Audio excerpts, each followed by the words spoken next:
Olá, está começando agora mais um programa Agenda Cultural, edição de sábado. Seja muito bem-vindo. Uma rua no bairro Botafogo, no Rio de Janeiro, foi eleita a 8ª mais legal do mundo num ranking elaborado pela revista Time Out. Segundo a publicação, o local se tornou um ponto culinário. A revista destacou que as antigas oficinas mecânicas da rua Arnaldo Quintela se tornaram lugares aconchegantes para comer e beber. Há restaurantes mais sofisticados para quem prefere saborear um bom vinho acompanhado de uma refeição diferenciada e muitos lugares para dançar até tarde. Então, se você for legal, provavelmente você está lá. Não faz muito tempo que essa rua seria uma cidade fantasma depois do expediente. Mas ao longo dos últimos anos, ela se estabeleceu como um hotspot culinário e agora dificilmente se pode mover por causa das pessoas que enchem as calçadas todas as noites. A publicação cita ainda que grupos se reúnem dentro e fora de restaurantes tradicionais, como o Xepa e o Treme Treme. Locais modernos como o Calma são lugares para ver e ser visto. Para chegar às 30 ruas mais legais do mundo, especialistas da publicação usaram como base empreendimentos ousados e criativos em comida, bebida, vida noturna e cultura, desde bares até edifícios históricos reaproveitados. Nessas ruas, você encontrará as tendências culturais mais emocionantes de uma cidade. O primeiro lugar do ranking ficou com a High Street, em Melbourne, na Austrália. Na segunda posição, a rua Hollywood Road, em Hong Kong, seguida pela rua 11º Leste, em Austin, no Texas, nos Estados Unidos. Depois dessas primeiras colocações, constam mais 27, entre elas a rua Arnaldo Quintela, no Rio de Janeiro, Chazal Adore, em Tóquio, Quinta Avenida, em Nova York, East 3rd Street, em Los Angeles, Gerrard Street, em Londres, Rua Conde Duque, em Madrid, Bucareli, na Cidade do México, Rue de Belleville, em Paris, Rua 18, em Chicago, Rua Canaan, em Dublin, Rua Foster, em Sydney, Milha Milagrosa, em Miami, e a Rua Trum, em Atenas. Os golpes e os altos preços têm feito com que a China afunde cada vez mais em uma crise imobiliária. Dessa forma, muitas pessoas em Xangai estão buscando casas de segunda mão. Com cidades chinesas repletas de empreendimentos habitacionais inacabados, não é difícil entender o desejo emergente por casas mais antigas. Uma série de calotes de grupos imobiliários fez com que os compradores finais não confiem mais nas construtoras. Por conta disso, a China tem feito uma transição interessante, deixando o mercado de crescimento efetivo em habitação para um mercado muito mais maduro. Vale ressaltar que a China passou recentemente pelo maior boom imobiliário da sua história e criou milhões de novas casas. Como resultado, o setor imobiliário da China representou quase 1/4 da produção econômica. Mas uma repressão regulatória sobre alta alavancagem em 2021 desencadeou uma crise de liquidez e desenvolvedores como a Evergrande deram calote. Assim, o mercado primário, ou seja, as casas novas, está realmente encolhendo, enquanto as casas de segunda mão estão caindo cada vez mais no gosto dos chineses. As vendas de casas de segunda mão superaram as de novas casas em termos de área útil no ano passado pela primeira vez desde o surgimento dos mercados imobiliários privados na década de 1990. A diferença entre as compras de segunda mão e as de novas casas aumentou ainda mais em março deste ano. Isso foi visto em várias regiões. Nas mesmas cidades em 2021, por exemplo, as vendas de novas construções estavam funcionando quase o dobro do volume de casas anteriormente possuídas. Hoje em dia, não mais. Nas maiores cidades como Pequim, Xangai, Guangzhou e Shenzhen, onde os mercados de segunda mão são mais estabelecidos, os preços em fevereiro despencaram e atingiram a maior queda desde o início dos registros em 2011. Mas as casas de segunda mão têm várias vantagens. Não só estão concluídas, como também estão perto de serviços. Alguns novos empreendimentos foram construídos na esperança de que os serviços acabem por surgir. Dessa forma, é entendido que esse cenário será interessante de ser analisado daqui para frente, já que precisaremos entender como o segundo país mais populoso do mundo irá lidar com essa mudança. Uma aplicação diferente no trânsito de São Paulo inicialmente fez cair drasticamente o número de motociclistas na cidade. São as faixas azuis em avenidas. Com os bons resultados, a Prefeitura paulistana anunciou uma expansão ainda maior dessas faixas.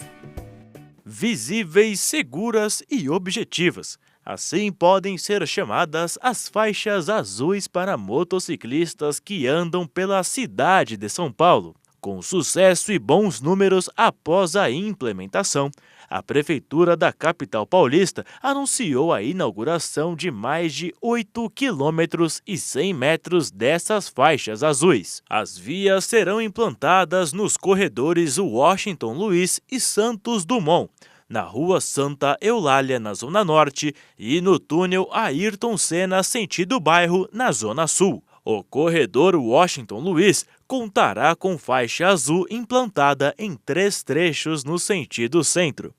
Entre a Avenida Interlagos e a Rua Lacedemônia, entre a Avenida Dória e a Rua Viasa e entre a Rua Vieira de Moraes e a Avenida dos Bandeirantes. O túnel Ayrton Senna será contemplado com a nova sinalização entre a Avenida 23 de Maio e a Rua Colentino Marques. A Avenida Santos Dumont, desde a Avenida Braz Leme até a Ponte das Bandeiras, receberá a faixa azul em ambos os sentidos. Um trecho da Rua Santa Eulália, entre as avenidas Cruzeiro do Sul e Santos Dumont, na Zona Norte, terá a sinalização no sentido centro. De acordo com a Companhia de Engenharia de Tráfego, com a inauguração, a cidade chega a mais de 98 quilômetros de faixa azul. Essas faixas não está prevista no Código Nacional de Trânsito e atualmente vem sendo usada como fase de testes. Mas mesmo tendo apresentado bons números inicialmente, a expansão da sinalização ocorre em meio ao aumento das mortes de motociclistas no trânsito de São Paulo. A quantidade de mortes envolvendo motocicletas na cidade aumentou 25% no primeiro trimestre de 2024, em comparação com o mesmo período do ano passado. Segundo os dados mais recentes do Infociga, Sistema de Monitoramento da Letalidade no Trânsito do Governo Estadual, ao todo foram 108 vítimas nos 3 primeiros meses deste ano, contra 86 de janeiro a março de 2023. O primeiro medicamento regenerador de dentes do mundo foi anunciado no Japão. Uma startup vai começar os testes clínicos em setembro, com o objetivo de ajudar quem tem anodontia congênita, uma condição que faz as pessoas perderem alguns ou todos os dentes desde o nascimento. A startup Toregen Biofarma é afiliada à Universidade de Kyoto, no Japão, e anunciou que pretende colocar no mercado no ano de 2030 um medicamento para tratar pacientes com anodontia congênita, que é uma condição em que a pessoa perde alguns ou todos os dentes desde o nascimento. A startup ainda pretende, no futuro, oferecer tratamento a quem perdeu dentes mais tarde na vida.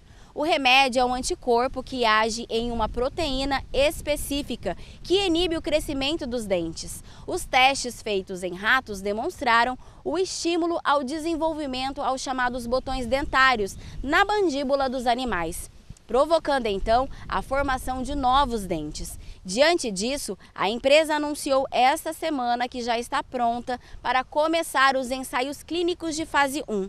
O medicamento será testado a partir de setembro em 30 homens adultos saudáveis que provavelmente não vão desenvolver mais dentes. Se os resultados forem satisfatórios, os planos avançam para os ensaios de fase 2 já em 2025, quando é avaliada a eficácia do tratamento e o medicamento administrado em crianças de 2 a 7 anos de idade. Essa condição afeta pelo menos 0,1% da população mundial.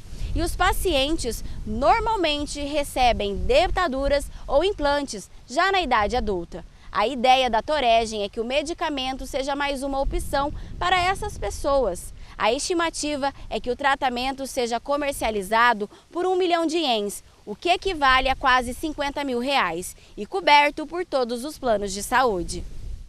Uma pesquisa inédita mostrou que não necessariamente herdamos a personalidade genética como se imaginava. Às vezes você tem uma maior semelhança com um estranho do que com seus próprios pais. Tal pai, tal filho. Em quase todos os idiomas existe uma forma deste ditado. Muitos acreditam que até fazem julgamentos sobre as pessoas com base nos próprios pais. Mas quando se trata de personalidade e comportamento, a herança não é tão precisa quanto pensamos. Segundo a Escola de Filosofia, Psicologia e Ciências da Linguagem da Universidade de Edimburgo, na Escócia, e da Universidade de Tartu, na Estônia, similaridades no comportamento entre pais e filhos são menos significativas do que imagina. É até provável que a criança compartilhe traços da personalidade com os genitores do que com um completo estranho, por exemplo. Mas é impossível prever de forma precisa como um indivíduo vai pensar, sentir ou agir a partir dos pais biológicos. Os pesquisadores afirmam que os genes transmitidos aos filhos não são suficientes para tornar semelhantes a maioria dos traços de personalidade com o genitor. Como base de estudos, os cientistas recrutaram cerca de 2.500 pessoas do Estonian Biobank, uma grande coleção de informações de saúde de voluntários de todo o país. Cada indivíduo tinha parentesco com outro voluntário da pesquisa. Os participantes relataram os níveis de 5 traços de personalidade, como abertura, referente àqueles que gostam de experimentar coisas novas, conscienciosidade, por ser cuidadoso, extroversão, agradabilidade e neuroticismo, caracterizado pela tristeza, mau humor e instabilidade emocional. Os resultados mostraram que somente cerca de 40% dos traços de personalidade podiam ser associados a uma herança dos pais. O percentual foi superior à média de 25% encontrada em pesquisas de autoavaliação. Porém, ainda considera algo insuficiente para tornar pais e filhos muito mais semelhantes do que estranhos. E nesse sentido, não é apenas falando da hereditariedade genética, mas também de traços que seriam adquiridos pelo convívio. A comparação dos parentes de primeiro grau com os mais distantes não forneceu nenhuma evidência de que as experiências familiares compartilhadas tornariam as pessoas mais parecidas. Depois do intervalo, você vai conhecer um pouco da trajetória daquela que é considerada a principal atleta latino-americana das Olimpíadas de Paris. Te conto quem é daqui a pouquinho, não sai daí.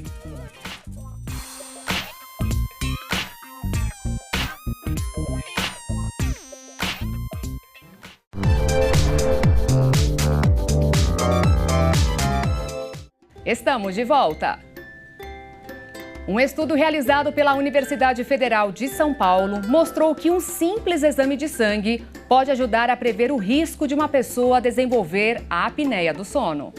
O estudo que chegou até essa conclusão foi conduzido pela universidade há mais de 15 anos, com o objetivo de avaliar a qualidade do sono e a influência dos distúrbios de sono na saúde de uma amostra representativa da população da cidade de São Paulo, já que dados do Epissono divulgados pelo grupo em outro estudo apontaram que 42% dos paulistanos roncam 3 vezes por semana ou mais e quase 33% têm apneia do sono. Além de brigas causadas pelo barulho na hora de dormir e de problemas de concentração e memória associados ao déficit de sono, a apneia acelera o envelhecimento celular e aumenta o risco de diversas outras doenças, como hipertensão, diabetes e insuficiência cardíaca. Para investigar a relação entre esse distúrbio e os níveis sanguíneos de homocisteína, a equipe da faculdade selecionou uma amostra de voluntários do Epissono submetidos à avaliação do chamado índice de apneia e hipopneia, medido por meio do exame de polissonografia. Esse indicador representa o número de eventos respiratórios registrados por hora e é um dos parâmetros usados para estratificar a gravidade da doença. Inicialmente, a equipe analisou os dados de 854 voluntários que participaram do estudo. Pouco mais da metade não tinham apneia e 24% deles apresentaram um quadro leve. Ao cruzar os dados, foi observado que os voluntários com valor alto de homocisteína também apresentavam um índice de apneia e hipopneia mais elevado. Em uma segunda etapa, foram analisados dados de uma reavaliação feita com os mesmos voluntários. O índice dos que não apresentavam apneia havia caído para 30%. O de participantes com quadro leve subiu para 31%. O de moderado para 19%. E outros 19% foram diagnosticados com apneia grave. Nesse subgrupo foi observado que o aumento unitário nas concentrações de homocisteína representou um acréscimo de 0,98% no risco de diagnóstico de apneia. De acordo com especialistas, agora seria importante fazer um estudo com outro formato, no qual os participantes sejam avaliados anualmente para que dados mais abrangentes sejam obtidos. O fígado é um órgão que desempenha diversas funções essenciais para o organismo, como a filtragem do sangue, a metabolização de medicamentos, eliminação de toxinas, entre outras. O que tem preocupado especialistas é o aumento no número de casos de pessoas com excesso de gordura no órgão, que pode desencadear uma doença silenciosa e perigosa. Também chamado de esteatose hepática metabólica, o excesso de gordura no fígado é uma doença silenciosa que pode causar uma inflamação crônica e evoluir para a cirrose, caso não seja diagnosticada e tratada adequadamente. É estimado que de 25% a 30% da população mundial tem algum grau de gordura no órgão, sendo que a esteatose hepática é diagnosticada quando esse acúmulo ultrapassa 5%. Além disso, aproximadamente metade dos portadores poderá evoluir para a forma mais grave da doença se nada for feito, uma condição cada vez mais comum e que atinge pessoas de qualquer idade. A preocupação é ainda maior, pois cada vez mais aumentam casos de gordura em excesso no fígado de pacientes pediátricos. A explicação está no fato de que essa é uma população que vem ganhando peso ao longo dos anos, tendo também cada vez mais crianças com obesidade e diabetes, o que abre espaço para a doença hepática gordurosa. Já em adultos, ela acomete mais homens do que mulheres, sendo que o número de mulheres depois da menopausa acaba se igualando ao de homens. A esteatose hepática metabólica tem esse nome justamente porque é um problema totalmente relacionado à síndrome metabólica. Mas o problema pode surgir em pacientes mais magros que possuem outros fatores de risco, como genéticos, ou ainda quando o metabolismo da glicose e da insulina não estão adequados, ou em pessoas com história familiar de diabetes. Há casos em que algumas medicações podem provocar esteatose, como o uso de corticoides e tamoxifeno. Não se pode esquecer que o uso do álcool também é uma das causas mais frequentes de esteatose hepática e pode piorar quando existe associação com fatores metabólicos. O diagnóstico pode demorar, a pessoa pode passar anos sem sentir nenhum sintoma e quando percebe já está em uma fase mais avançada da doença, quando o problema se tornou crônico e o fígado começa a dar sinais de falência. O ultrassom de abdômen total é o primeiro exame que vai apontar a presença da gordura no fígado, e na maioria das vezes ele já identifica se o fígado tem uma quantidade pequena, moderada ou grande de gordura. Em alguns casos, a doença também é identificada por meio de alterações das enzimas hepáticas no exame de sangue, como TGO, TGP e GGT. Por isso, se o ultrassom identificar a presença de gordura no fígado e o paciente tiver outros fatores de risco, é preciso estratificar a doença e avaliar se existe ou não a cicatrização do órgão. Para especialistas, o perigo é que essa gordura que fica acumulada no fígado vai agredindo progressivamente o órgão e, com o tempo, pode evoluir para uma hepatite. Depois do diagnóstico, o tratamento padrão ouro é a alimentação equilibrada, associada à prática de exercícios físicos regularmente, já que não existe uma medicação específica para eliminar a gordura do fígado, e os medicamentos são usados para tratar as condições associadas a diabetes, sobrepeso, obesidade, dislipidemias e pressão alta. Vários estudos têm demonstrado que a mudança no estilo de vida e a adequação a uma rotina de atividades físicas pode reduzir a quantidade de gordura no fígado, diminuir o quadro de inflamação e até reverter o quadro, principalmente quando o paciente consegue perder de 7% a 10% do peso corporal. A Argentina apresentou sua nova nota de 10 mil pesos, quase R$ 57, para permitir que as pessoas carreguem menos cédulas no bolso. A Argentina sofre com uma crise econômica e uma inflação anual de 290%. O Banco Central do país vizinho disse que uma nota de 20 mil pesos será emitida ainda este ano. A emissão de notas de alto valor não é novidade na Argentina, que tinha uma cédula com valor nominal de 1 milhão de pesos na década de 80. O ministro espanhol, que desencadeou uma troca de declarações inflamatórias entre Espanha e Argentina, admitiu que sugerir que o presidente argentino, Javier Milei, consumia drogas foi um erro e que, se soubesse a repercussão que teria, não teria feito a declaração. Puente causou embate diplomático quando, na sexta-feira, em uma conferência sobre comunicação política na Universidade de Salamanca, sugeriu que Milei consumia drogas. A presidência argentina reagiu com uma dura declaração, na qual acusava o governo de Pedro Sánchez de ter colocado em perigo a classe média com as suas políticas socialistas, que só trazem pobreza e morte. A União Europeia, direcionada pela igualdade de gênero, aprovou uma lei para combater a violência contra a mulher. Todos os 27 Estados-membros terão até 3 anos para implementá-la. A União Europeia é um dos líderes mundiais na luta pela igualdade entre homens e mulheres, que é um dos valores que direciona todas as ações da instituição.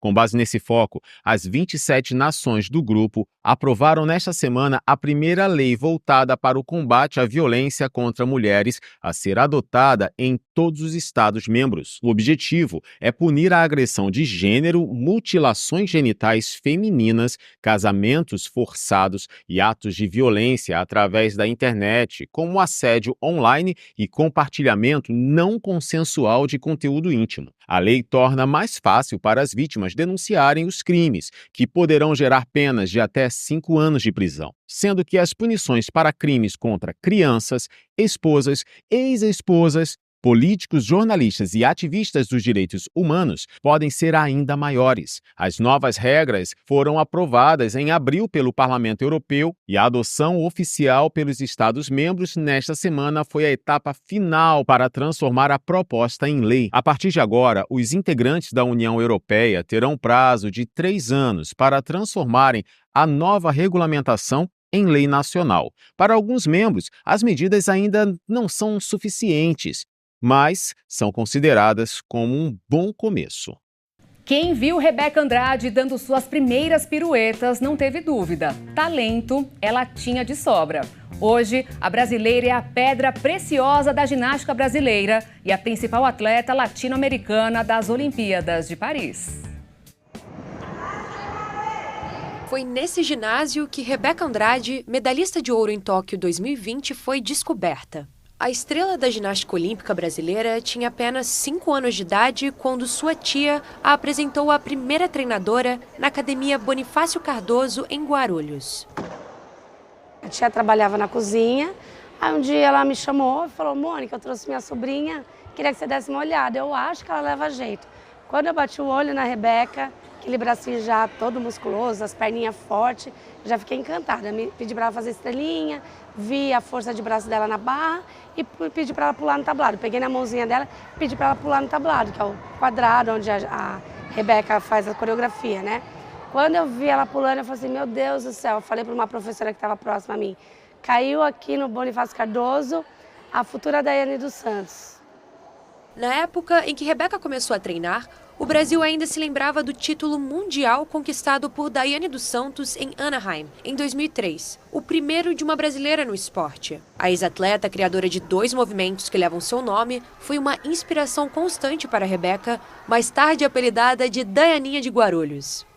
A Rebeca brincava muito nesse ginásio, né? Então eu tenho essa lembrança dela muito alegre aqui e sempre um talento acima da média. Mas a primeira lembrança que eu tenho é ela sempre alegre, fazendo ginástica com muita alegria, muita felicidade. Hoje, além do ouro olímpico, ela tem 2 títulos mundiais em saltos ornamentais e é a principal atleta latino-americana das Olimpíadas de Paris. Então, ela tinha muita dificuldade, né, para vir treinar. Ela morava uma certa distância do ginásio. Então, o irmão, no começo, vinha a pé, quando não tinha dinheiro para pegar o ônibus. Depois, ele arrumou uma bicicleta, né, e começou a trazer a Rebeca de bicicleta. A mãe de Rebeca sustentou 8 filhos sozinha, como empregada doméstica. Portanto, a história da ginasta de 24 anos inspira outras meninas como ela a irem ao ginásio para treinar. Porque eu vi a Rebeca praticando na televisão e aí eu achei ela muito bonita e eu comecei a fazer. Então eu me sinto inspirada também, porque eu sei que ela já pisou nesse ginásio com muita confiança. Então eu também quero ter a mesma confiança que ela teve quando pisou nesse ginásio. Cada uma delas, agora, sonha em brilhar como a Dayaninha de Guarulhos. E o programa Agenda Cultural de hoje fica por aqui. Obrigada pela sua companhia. Amanhã, domingo, você sabe, eu volto com mais novidades, curiosidades e informações para você. Te desejo um excelente sábado. Tchau.